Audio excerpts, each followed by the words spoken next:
చూస్ country delight, live better. ఇప్పుడే country delight యాప్ని download చేసుకోండి. ఇక్కడ రెండు వేడుకలు ఒకేసారి జరుగుతున్నాయి. అటు తానా జరిగింది, ఇటు నాట్స్ వేడుక.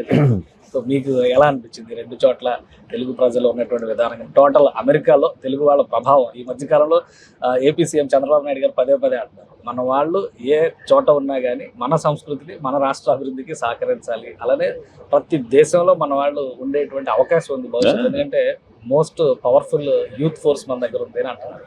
సో ఆ కోణంలో చూసినప్పుడు తెలుగు వాళ్ళ శక్తి ఇక్కడ ఏ విధంగా ఉంది, మీరు ఎలా అంచనా వేస్తున్నారు? అసలు డౌటే లేదు. ఎందుకంటే నేను నా టెన్నిస్ ఆడే రోజుల్లో ఇదే ట్యాంపాకి 1980లో వచ్చాను నేను ఇక్కడ.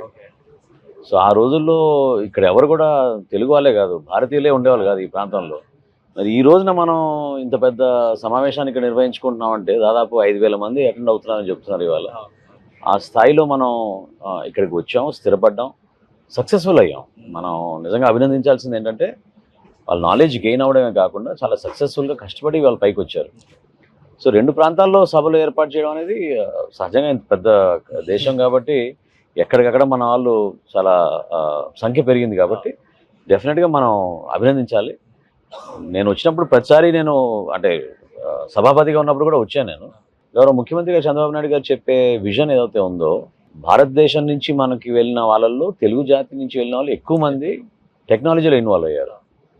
సో ఫ్యూచర్ అంతా టెక్నాలజీ పైన ఆధారపడి ఉంది కాబట్టి ఈవెన్ ఏషియాలో, కొరియాలో కానివ్వండి, చైనాలో కానివ్వండి, మలేషియాలో కానివ్వండి, సింగపూర్లో కానివ్వండి, టెక్నాలజీ ఎక్కువగా ఉపయోగించే దేశాల్లో కూడా మన భారతీయులు రాణించే విధంగా తెలుగు జాతి మరింత పెరిగే విధంగా మనం వాళ్ళని ఎంకరేజ్ చేయాలి. వాళ్ళు కూడా ఆ హ్యాండ్ హోల్డింగ్ మన రాష్ట్ర ప్రభుత్వం నుంచి ఉందనే భావన కలగాలి వాళ్ళకి.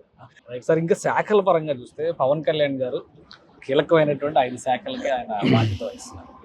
పవన్ కళ్యాణ్ గారి పర్ఫార్మెన్స్ శాఖల పరంగా గిన్నిస్ రికార్డులు వస్తున్నాయి. ఒకవైపు నుంచి రహదారి వ్యవస్థకు సంబంధించి లాస్ట్ టైం ఉన్న ఫోటోలు, ఇప్పుడు గతంలో ఫోటో క్యాంపెయిన్ కూడా చేసింది జనసేన పార్టీ, ఇప్పుడు ఫోటోలతో కూడా క్యాంపెయిన్ చేసే ప్రయత్నాలు చేశారు వైసీపీ వాళ్ళు. కానీ అప్పటికి ఇప్పటికీ డైరెక్ట్గా అవార్డ్సే వస్తున్నాయి అని చెప్పారు. సో పర్ఫార్మెన్స్ పరంగా కొత్తగా మంత్రివర్గంలోకి వచ్చినటువంటి పవన్ కళ్యాణ్ గారు ఉప ముఖ్యమంత్రిగా ఆయన పర్ఫార్మెన్స్ పరంగా ఈ ఏడాది కాలంలో ఎలా ప్రజల మనసును గెలిచారు? అంటే ఎప్పుడు కూడా కామన్ మ్యాన్ సెంటిమెంట్ ఏంటి, కామన్ మ్యాన్ ఆలోచించేది ఏంటి, ప్రభుత్వం నుంచి ఏ ప్రయోజనం జరుగుతుంది అంతే కదా, అది సమానంగా జరగాలని కోరుకుంటారు. ప్రతి కుటుంబానికి ఒకే విధంగా చూడాలి, మీరు మమ్మల్ని కావాలని పార్టీల పరంగానో కులాల పరంగానో చూడకూడదనే భావన రావాలనే అభిప్రాయం ప్రతి ఒక్కరిలో ఉంటుంది.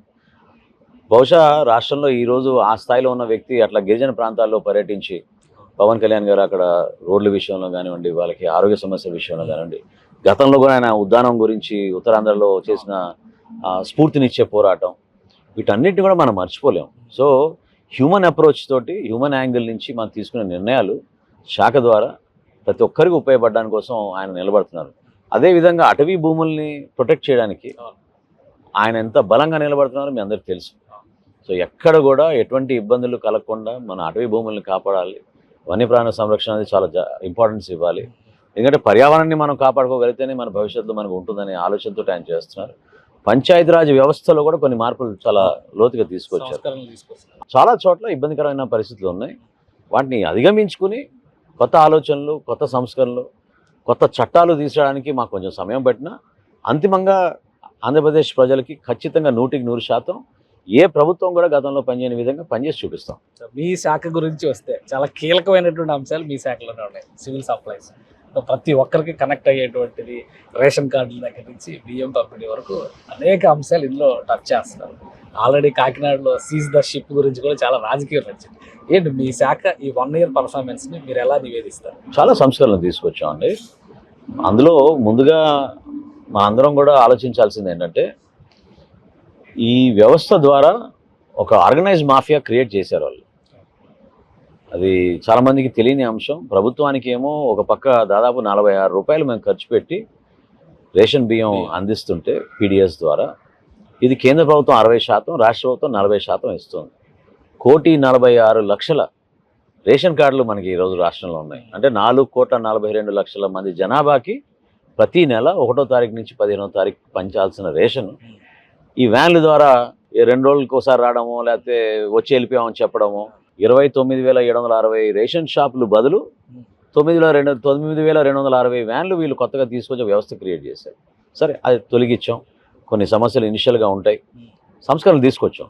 ఉదాహరణకి అన్నిటికంటే ముఖ్యమైనది ఇప్పుడు మన చూసి ఇతర రాష్ట్రాలు మొదలుపెట్టారు. ఇప్పుడు 65 సంవత్సరాలు నిండిన వృద్ధులకు, అదేవిధంగా ఎవరైతే దివ్యాంగులు పెన్షన్లు తీసుకుంటున్నారో వాళ్ళ ఇంటికే వెళ్ళి డెలివరీ చేస్తున్నాం.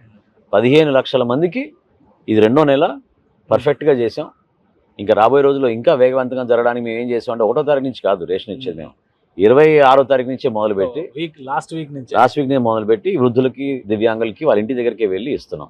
కానీ మీరు సివిల్ సప్లైస్ వెహికల్స్ ఆపేయడం పైన సోషల్ మీడియాలో చాలా హడావిడి నడిచింది. వెహికల్స్ ఆపేసి ముసలి వాళ్ళని, వృద్ధుల్ని, వీళ్ళందరినీ ఇబ్బంది పెట్టేస్తున్నారు. గతంలో చాలా బాగుండే సివిల్ సప్లై సిస్టమ్ అనేది, దాన్ని మనోహర్ గారి ఆధ్వర్యంలో లేదా కూటమి ప్రభుత్వ ఆధ్వర్యంలో మొత్తం నాశనం చేసేసారని చెప్పారంటే ఏం చెప్తారు? అంటే అది వాళ్ళు చేసిన ప్రచారం అండి. ఇంటింటికి ఎక్కడన్నా ఇచ్చారా రేషన్?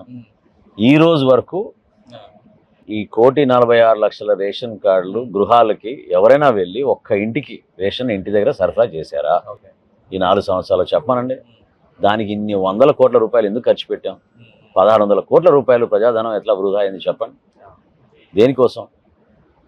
ఇప్పుడు సందు దగ్గరకు వచ్చి సైరన్ వేసి ఒక అరగంట, ఒక గంట తన ఇష్టం, ఆ డ్రైవర్ ఇష్టం. ఆ టైంకి నిలబడి క్యూలో పాపం రోడ్డు మధ్యలో క్యూలో నిల్చునే వాళ్ళు.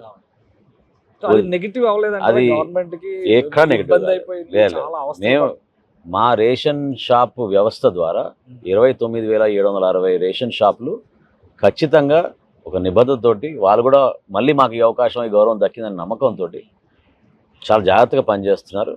ఫస్ట్ మంత్ కాబట్టి సహజంగా కొన్ని సమస్యలు రాకుండా ఉండవు, వస్తాయి టెక్నికల్గా.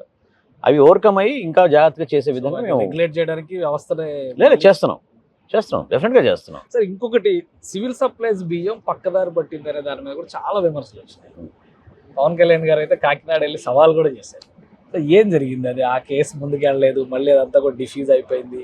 ఇటువంటి డిఫ్యూజింగ్ కాదండి, సుమారు 63,000 మెట్రిక్ టన్నులు, దాదాపు 263 కోట్ల రూపాయల సరుకుని ఆ రోజు సీజ్ చేసాం, స్వాధీనం చేసాం. ఇది సామాన్యమైన విషయం కాదు, భారతదేశంలో ఎక్కడ జరగలేదు. అదే కాదు, 5 సంవత్సరాలు వీళ్ళు పెట్టిన అన్ని కేసులు మేము ఒకే సంవత్సరంలో అన్ని కేసులు పెట్టాం, అన్ని వెహికల్స్ సీజ్ చేసాం.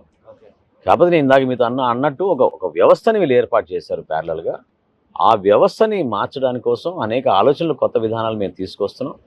అందులో భాగంగానే ఈ MDU వ్యాన్లు తొలగించి మళ్ళీ రేషన్ షాప్స్ ద్వారా ఆర్గనైజ్డ్ క్రైమ్ లో ఈ వ్యాన్ల వ్యవహారం కూడా ఉందంటారు. ఖచ్చితంగా. ఎందుకంటే సింపుల్ చెప్తున్నా మీకు, ఇప్పుడు ఒక 1,500 రేషన్ కార్డులకు ఒక షాప్ ఉండేది.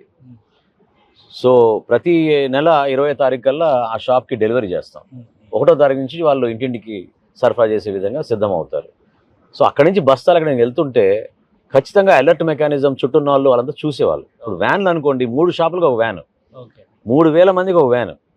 సో వాళ్ళు ఎక్కడ తీసుకెళ్తున్నారు, ఏ సరుకు ఎక్కడిది, ఏ షాపుది, ఏ కార్డ్ హోల్డర్ది అనేది ఎవరికి వివరణ ఉండేది కాదు. అంటే జరిగేది, అందరూ దాంట్లో పాల్గొన్నారని అట్లా జనరలైజ్ అనలేను, కానీ ఖచ్చితంగా దాని ద్వారా జరిగిందనేది మనకి స్పష్టమైన సమాచారం ఉంది మనకి. సుమన్ టీవీలో మీ పర్సనల్ అండ్ బిజినెస్ ప్రమోషన్స్ కోసం కింది నెంబర్కి కాంటాక్ట్ చేయండి.